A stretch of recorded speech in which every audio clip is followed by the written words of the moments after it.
Naging malamig ang kaso ni John McCabe ng 30 taon, hanggang noong Nobyembre ng taong 2009.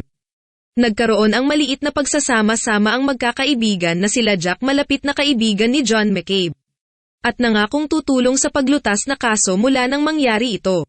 Habang nagkakasiyahan at nakainom na ng alak ang magkakaibigan, nadulas na ang dila ni Mike Ferriero na matatanda ang isa sa mga pangunahing sospek sa krimen, na sila daw ang pumatay kay John McCabe kasama si Walter Shelley.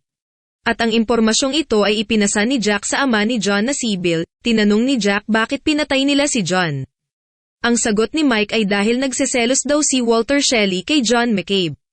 Kasintahan ni Walter Shelley si Marla na sa tingin niya ay may gusto din kay John.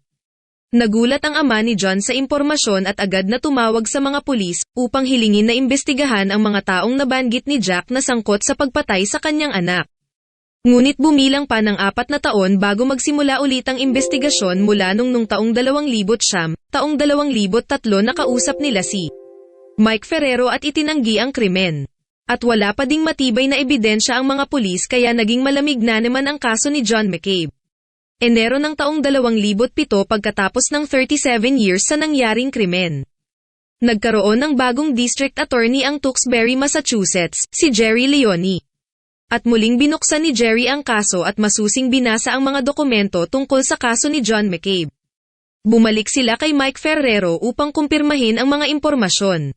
Sinabi ni Mike na kasama niya si Walter Shelley ng gabing nangyari ang pagpatay kay John McCabe at nagdagdag ng bagong pangalan na sangkot. Sinabi niyang kasama din nila si Alan Brown, 17 years old ng panahong iyon. Si Edward Allan Brown ay nakatira malapit sa bahay nila John McCabe.